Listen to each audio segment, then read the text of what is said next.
Sportscast, September 22nd, 2023. If you haven't yet, please subscribe in all our channels.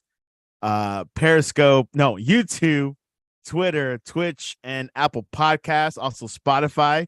If you're listening on Spotify or Apple Podcast, please leave a rating and a review. It will help us out tremendously. Also, you can listen to us on your smart speaker. Alexa, play the Sportscast will be there as well. Also, visit our website, thesportscast.net, and you can also follow us on X and Instagram, the Sportscast One.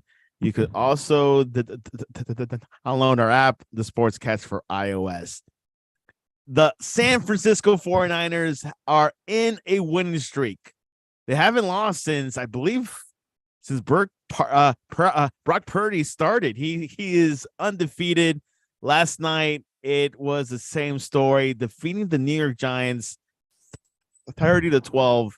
And join us to recap this game, also preview week 3 for the NFL. Ryan Krista, all the way from upstate New York. Welcome back to the Sportscast. Santiago, it's good to be here. It's up here. The temperatures are cooling down a little bit, not too bad. It's very fall-like here. Definitely football weather up here in Western New York as the leaves are starting to turn. It's a good time of year. The leaves are changing. Football weather is here. But let's look at San Francisco. Not sure how the weather's doing. Christian McCaffrey scored a touchdown in his 12th straight game. Deebo Samuel caught one of Brock Purdy's 2 touchdown passes, and San Francisco 49ers won their 13th straight regular season 30-12 over the New York Giants last night. Ryan, your thoughts over yesterday's game? Oh, yeah. 49ers are they're something else right now, Santiago. They're just, John Lynch, he missed on Lynch, or not Lynch, the quarterback, Trey Lance, as a third pick, and they gave up a lot. But what he's done other than that is spectacular, putting this roster together. And they what they missed on Trey Lance, they got lucky with Brock Purdy. He's just kind of perfect for the system, Another quarterback who's very successful in, Kyle Shanahan's system is Jimmy Garoppolo. Brock Purdy reminds you a lot of that. He doesn't take chances. He puts the ball where it needs to. But the system itself lets the athletes be the athletes. Let's Deebo be Deebo. Let's Christian McCaffrey be Christian McCaffrey. They got it going on both sides of the ball, that's for sure. They're a fun team to watch. The sky's the limit, and the Giants really, to me, had no chance in this game. They're lucky not to be 0-3 after that kind of crazy second half comeback against the Cardinals last week. But they got to find themselves a little bit. But the 49ers, another 300-yard game for Purdy. Samuel looked good. Christian McCaffrey ran the ball. He used to it. And his stat is, Brock Purdy got hurt in that NFC Championship game. We watched the game on Prime. We got a good look at what his injury looked like. Maybe a little too graphic for people, but games that he started and finished, he's never lost with the 49ers. So, say what you say about that. So, Brock Purdy, is the quarterback of the future for the 49ers. So, it'll be interesting to see how far this win streak in the regular season will go. Eventually, I think they'll get tripped up. But it's going to take a mighty good effort to beat them. Christian McCaffrey ran for 85 yards, added 34 more receiving, and scored on a 4-yard run that made it 17-3 late in the second quarter. That matched Jerry Rice's franchise record with 12 straight games in the regular season or playoffs with a touchdown, and is 3 shy of the NFL mark, Ryan. That's huge. He come over from Carolina. He had a great career in Carolina other than one thing. He's going to stay healthy. So that was kind of, you expected this to be the result for, him and his offense, if he stays healthy, and so far so good, Again, so much in the NFL, success is the teams is, the team that stays healthy the longest is going to be a team that wins. And, as long as health stays on the side of the 49ers, they're going to keep winning. Daniel Jones was often on the run obviously with no Saquon Barkley, the running back for the Giants, and couldn't get anything going down the field. He went 22 for 32 for 137 yards and an interception. Yeah, definitely there was no options on the field for Daniel Jones to go to. Like you said, he was on the run. The pass rush at 49ers is good. Bosa's, problem with Bosa is that you got to double team Bosa. He's going to get all the headlines. And then when you do that, a lot of times you're going to get a lot of other players, may not have the name recognition of Bosa, but, they're going to get pressure on the quarterback. So, yeah, this is what I mean. This is just a complete football team, the 49ers, on both sides of the ball. And that's why they're having such success. And most of the games, they're not just winning, they're beating teams at home. So, with no Barkley, you expect Daniel Jones to do most of the running. Yeah. Would you? So this was, they gave Daniel Jones 4 years, $80 million. When you get somebody a contract like that, you're going to say in a game like this, go win the game. And, right now, there's a couple of issues. They don't have a focal wide receiver. A guy they can just continuously get the ball to all the time. Also, I just don't think that's in Daniel Jones' makeup to be that type of quarterback either. So, the Giants are in a weird predicament right now because eventually still have to pay Saquon Barkley a long-term deal. And they got to do this. And they still got to get, Jalen Hurts maybe turn into a big-time wide receiver for the 49ers. I think they put a lot in Waller, the tight end, but he hasn't been healthy. They got some issues. I think it's hard for us to see a team make it back to the playoffs this year. Yeah, the NFC East in itself is going to be tough for the Giants. Cowboys are looking good. Commanders are 2-0, which we'll get to that in one sec. And, of course, the Philadelphia Eagles 2-0, winning by 6 to 6 points. But let's touch on your Broncos losing against the Commanders. Russell Wilson threw that late Hail Mary catch, which usually those catches never been made, but was not enough to beat the Commanders. New ownership, Sam Howell at the quarterback, at the helm. Your thoughts over that matchup? Yeah, that was a frustrating in Santiago. Midway through the second quarter, 21-3. It looks like they're cruising, and then, they're driving again, put more points on the board, and Russell Wilson fumbles it. That was the momentum switch that the Commanders just needed. They flipped the switch. Sam Howell started getting hot. This is a guy, you give him time. I think right now, a guy, you can definitely see the most important player. Yeah, Sam Howell's doing great. But having Eric Bieniemy there, you see a lot of that Kansas City offense and what you're seeing, what the Commanders do on offense. A lot of RPOs. They're dangerous. The Commanders, they may not be championship level right now, but I see them being a team that's going to push the Cowboys and Eagles to win the NFC East. I think they're just a step below those two teams, but they're not far off. Broncos, on the other hand, every year you hope that, you're going to have different results. And right now, new coach, kind of same fourth quarter, can't make that stop, make that big play when you need to. You catch a Hail Mary, you catch a break, and you can't get the 2-point conversion to follow it. So that's kind of been the name of the game, whether it's Nick Faggio is the coach, or Nathaniel Hackett, or now Sean Payton. It's just the same old, not that winning mindset. So something's got to change quickly. You go 0-2 in your first 2 games at home, your odds of making the playoffs are not very good.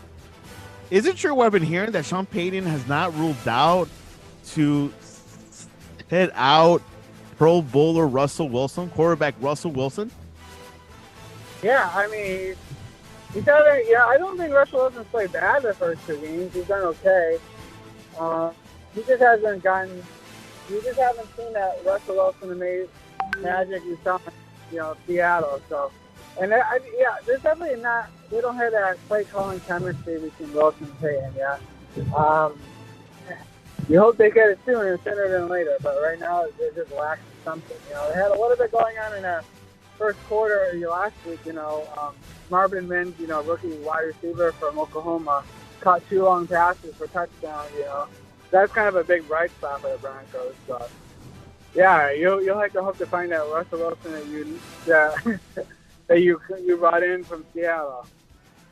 Whole new system, maybe. We'll see what happens with the Broncos because they face Miami this weekend. But we'll get into predictions right now.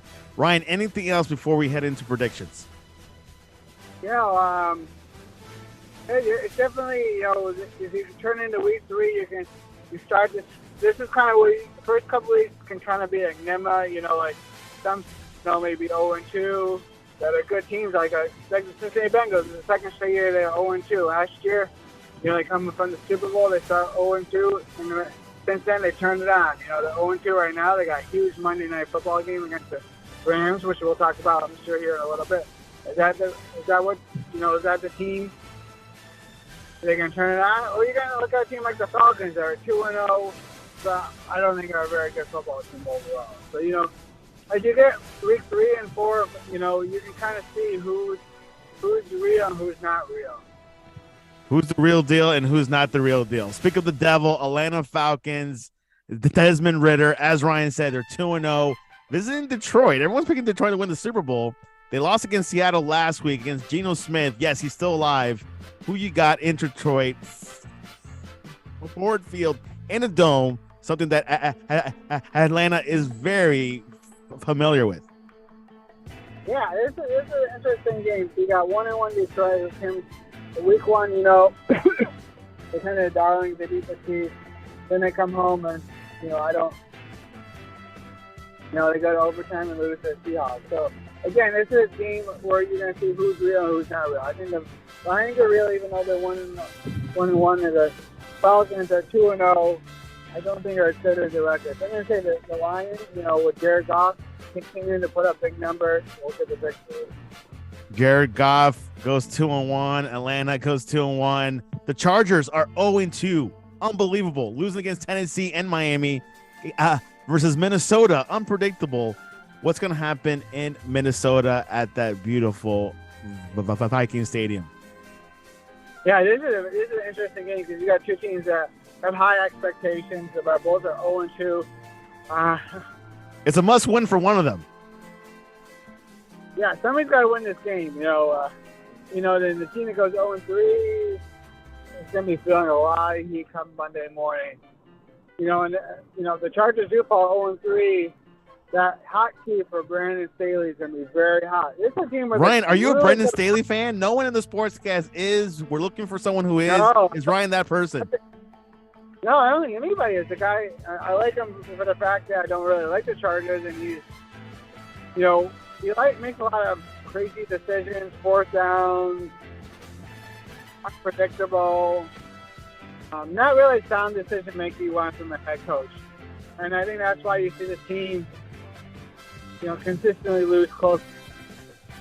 And that's, the team has been as unpredictable as anybody the last couple of years. And any team led by Kirk Cousins, because Kirk Cousins himself is unpredictable because you never know what type of performance you're going to get from him. So, yeah, I'm really interested to see how this game goes. I'm going to say the Vikings pull this out, and, the Chargers are looking at 0-2 record. Kirk Cousins, Madison, Justin Jefferson. Ryan picks with the purple man eaters, whatever they call it. Let's go, Derek. The New Orleans Saints at the Green Bay Packers. Justin Love lost. Jordan Love lost against Atlanta. They're back in Green Bay. His first home game as a starter. Who you got in Green Bay? Yeah. They lost by points to the Falcons the other day, without Aaron Jones, kind of, somebody that Jordan Love's got to rely a lot on. So not having his main, safety blanket there didn't help. And again, I think the Saints are another 2-0 team that I don't really know how good they are. They haven't played. Alvin Kamara comes back next week. Yeah, and that's going to be huge because right now they really have no running game. David Carr is doing a lot of this himself, Jamal Williams, who they're going to use as their starting running back, is now out. So, I'm going to say the Packers get this victory this week at home in Lambeau Field. Lambeau Field is a place that's hard to win. Maybe not in the winter. There might be a chance for New Orleans. Derek Carr, not sure if he's ever won in Lambeau. I'm not sure, but it's going to be a tall test for a tall tax for anyone that goes to Green Bay. Jacksonville Jaguars almost kind of kept close with the Chiefs. Tough place to play in Jacksonville. Houston is trying to figure out what's going on. New rookie quarterback, CJ Stroud, has a lot of yardage. I think he had 342 yards last weekend. Still rookie quarterback, new coach. Will this be Houston's win, or Jacksonville is going to slide in? NTN, Trevor Lawrence. Yeah. What's going to happen in Jacksonville, Ryan? Tough place to play, by the way. Conventional wisdom says this is going to be kind of a must-win for Jacksonville. Jacksonville needs it after, their loss to Kansas City last week. The Texans are still obviously in major rebuild mode. They're just trying to get experience with, CJ Stroud. They like to win some games, but it's not the most important thing right now. And the Jaguars are in a win-now mode, so I'm going to say Jaguars win this game. Jaguars wins in Jacksonville. The game of the weekend, I don't know. Broncos at Miami Dolphins. Tua has been untouched. I think he was touched last week a little bit when he faced New England. Denver Broncos are 0-2. Miami's first home game of the season. I don't have much hope for the Broncos. Does Ryan have hope for the Broncos in Miami? Yeah, I wish I did, Santiago. My heart says has hope, but my head says no way. It's going to be hot down there at Santiago, I'm assuming, right? I think I heard 88 degrees. It is pretty humid. I cannot lie. Yeah, it's not a good situation for the Broncos right now. Obviously, two losses by combined 3 points. So, yeah, they've been close. But both of them at home. Now you go across the country. You go from above sea level to below sea level in the hot weather.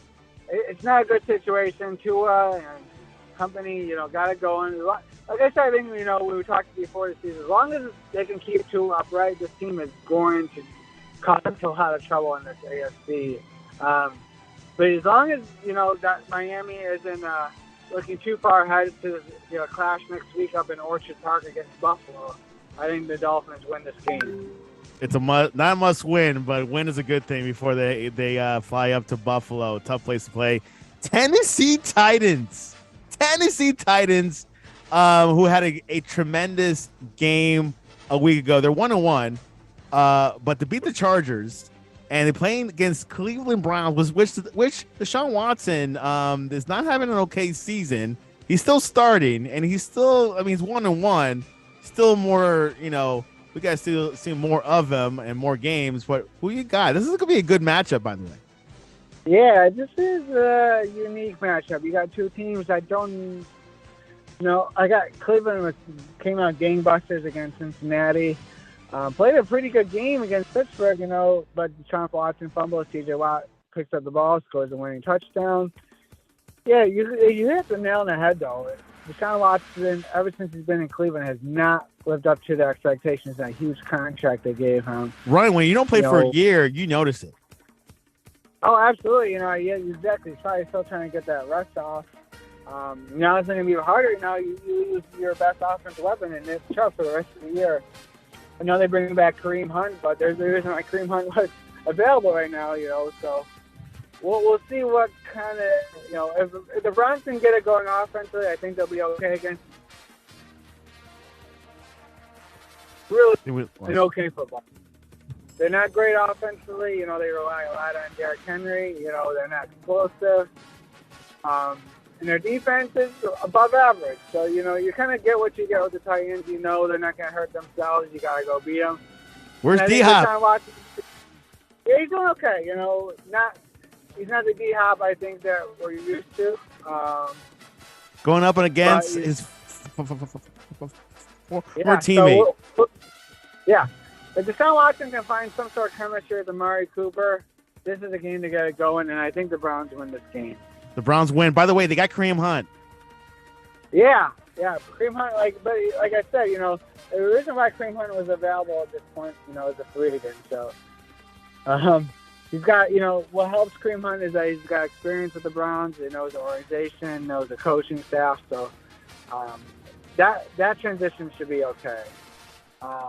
But he's not Nick Chubb, though. He's no Nick Chubb.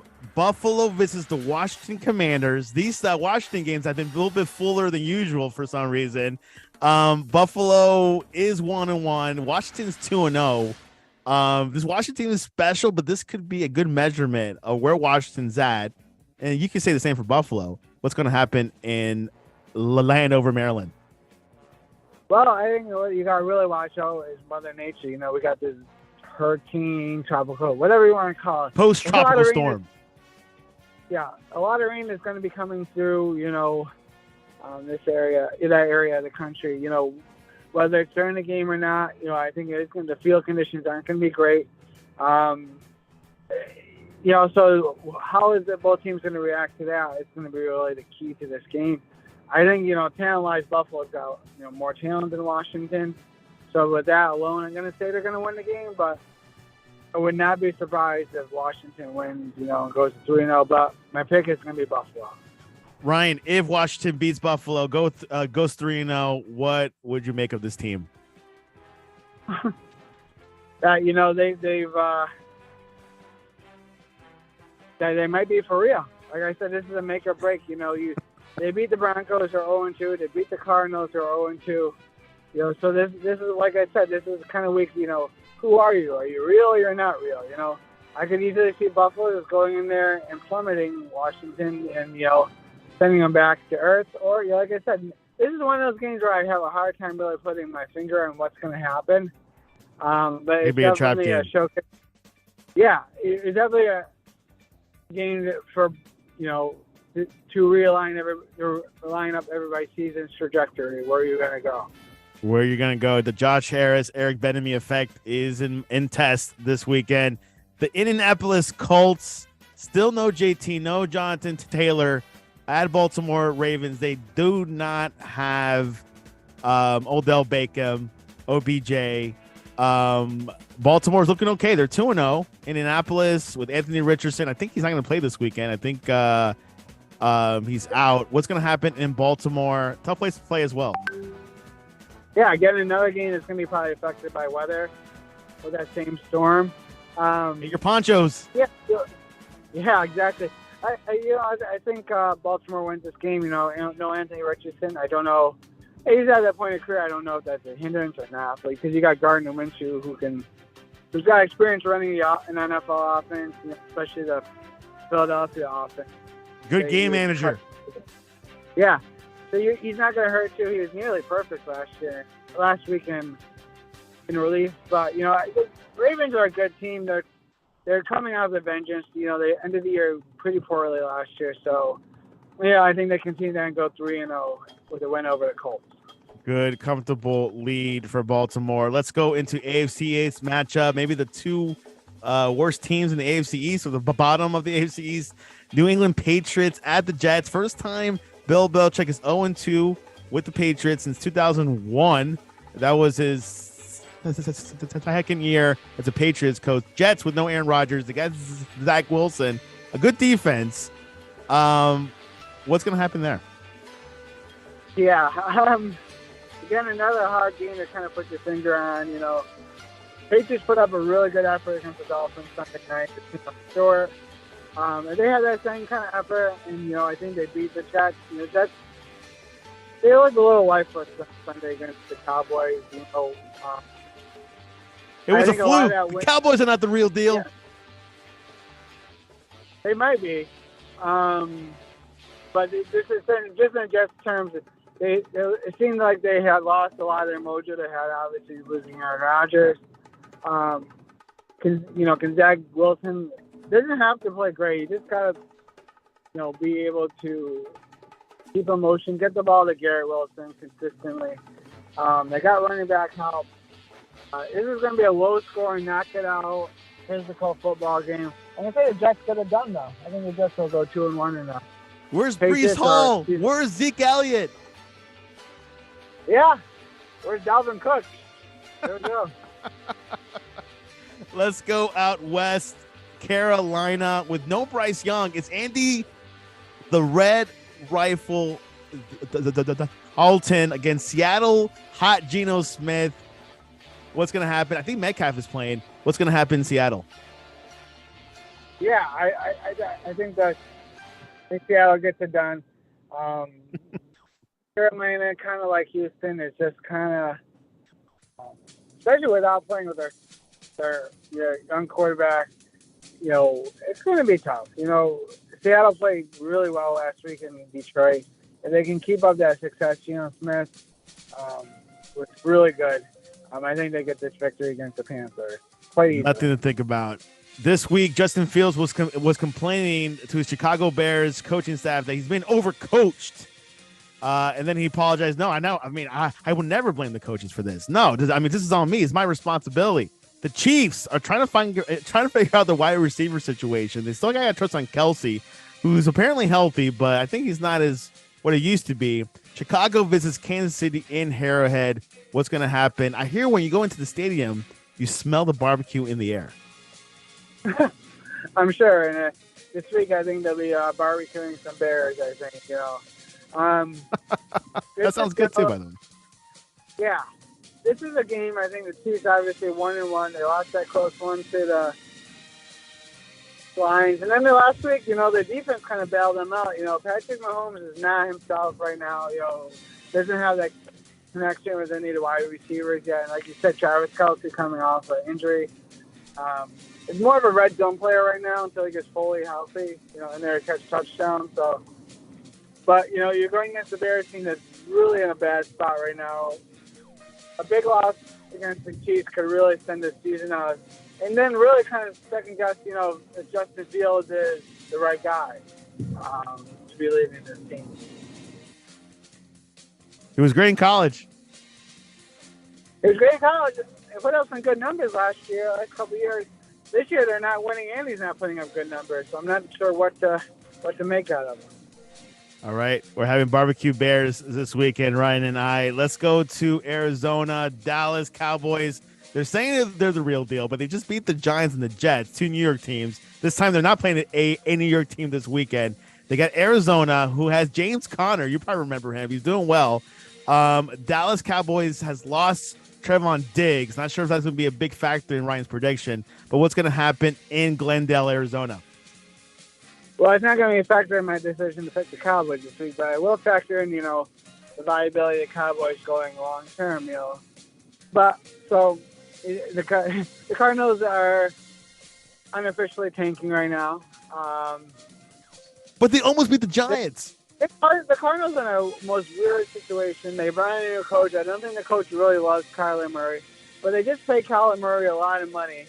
And I think they're trying to get the number one pick so they can draft Caleb Williams out of USC. I'm not sure what they're going to do with Kyler Murray. I really don't understand the Cardinals. They're kind of going, for a while the Cardinals looked like they knew what they were doing as an organization, but right now you would kind of second guess, the direction of the team and, the decision making as a whole.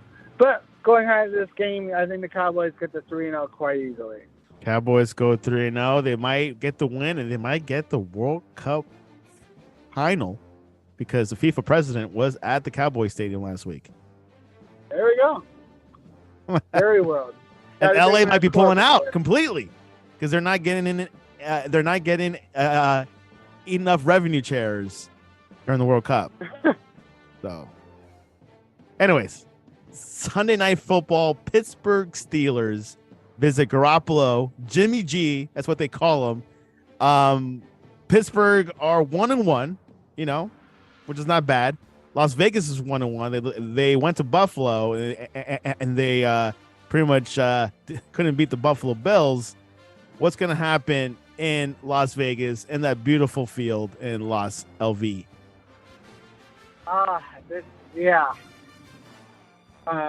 After watching that game and seeing how bad Las Vegas was, it made me feel like, okay, the Broncos lost this team. I really don't know how. That just means the Broncos are not that good of a team, I guess. But with that being said, I think the Steelers they look pretty good as a team. They look pretty decent. Pickett to Pickens is quite a lethal combination. As long as they can stop Josh Jacobs, Josh Jacobs had 9 carries for negative 2 yards last week against the Bills. So that doesn't help, leading rusher from last year. So we'll see what happens, but, I'm going to say the Steelers win this game. The Steelers win this game. Do you have time for college predictions? Let's keep on going. It's the biggest week in college. We have 8 teams that this late in the season are 3-0 or better playing against each other. It's crazy, Santiago. It's crazy. And plus Liberty at FIU, which we'll get to. All right, so number 14, Oregon State, and number 21, Washington State. These two teams are, I think, the only ones left in the Pac-12. It's a big showdown. Yeah, it's Pac-12. Yeah. What's going to happen in Washington State? This is a really fun matchup. I think people who love college football aren't into big sexy brands are trying to pump up this game because these are two really good teams, really good fan bases. They obviously don't have national relevance, so this is why they're getting kicked to the curb, and we probably left to be a group of 5 team here coming up here. But I'm going to say, I'm going to go DJ Uiagalelei and Oregon State to win this game in a really classic game. But here, I don't know, Santiago, if you heard this or not. We're both soccer lovers here. The talks between the Pac-2, Washington State, Oregon State, and the Mountain West, they would love to do a relegation-style league, where if you're in the top of the league, you would stay in the Pac-12 or whatever, how many teams it is. And if you get relegated, you move down to the Mountain West. Promotion, relegation, and college football. I've been talking about it for a couple of years, but I wasn't sure if the women's volleyball team would have been okay with that. I don't know how this works for non-football sports, but yeah, if you want the money, you got to go and earn it, just like they do in soccer. Let's go. I bring it. Love to see that experiment. Maybe the other Power 5 conferences might adapt. I doubt it. I know the LSU volleyball team wouldn't be okay with it. Probably not.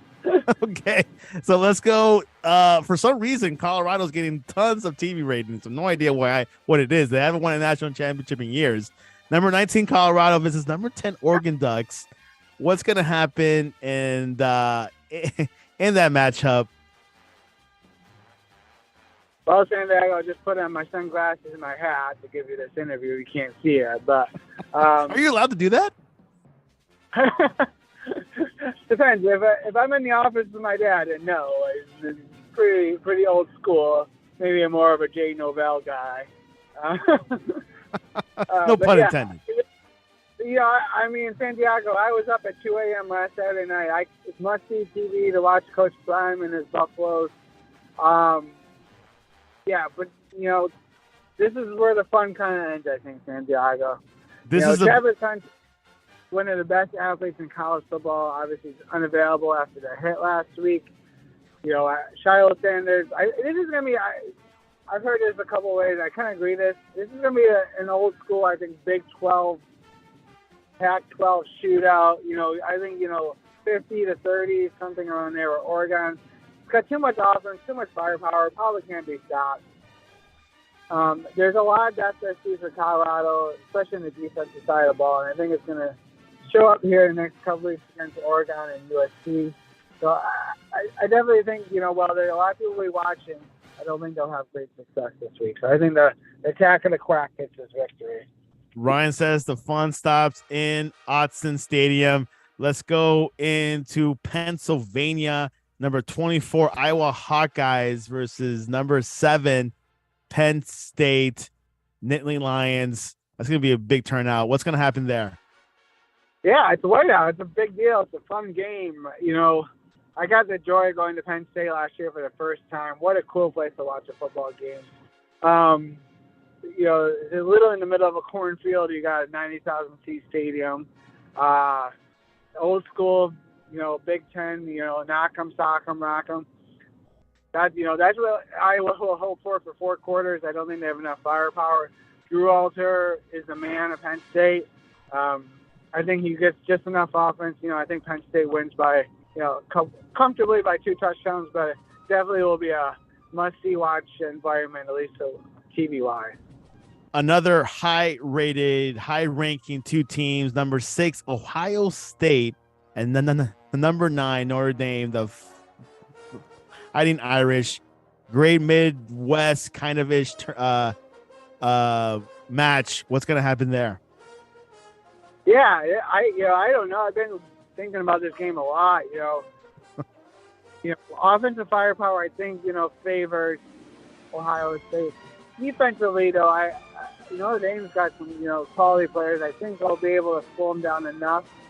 And I think the difference, they brought in Sam Hartman, the mustache messiah, as they like to call him at Notre Dame. For this type of game here, I think this is what they did. This is what they want. I think Notre Dame wants the big spotlight, and I think they get it done in a really good back and forth. In front of a huge TV audience. On Saturday night in South Bend, Indiana. On NBC, the exclusive TV partnership of Notre Dame for a 20-year contract. Are you a big Iron Eagle fan? Noah Eagle, I meant to say. Noah Eagle, his son.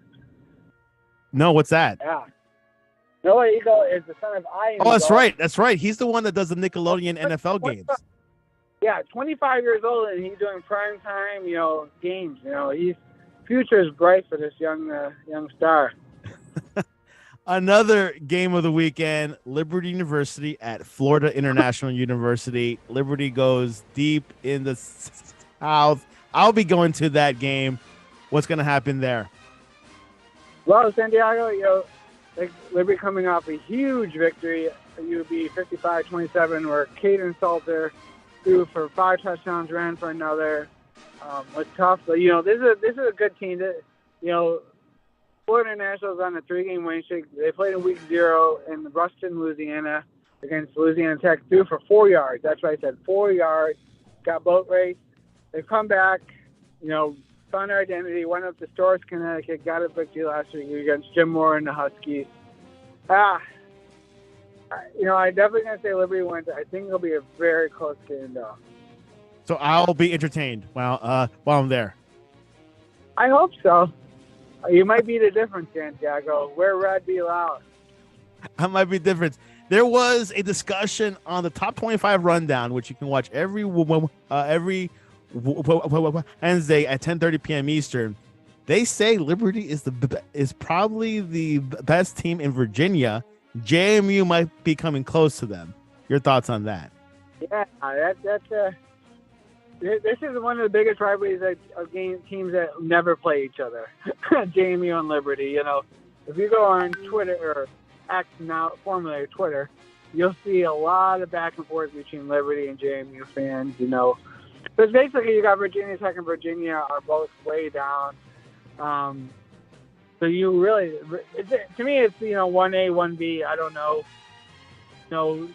Their competition's a little different. They both should be, in the running to win their conference title this year. There you have it.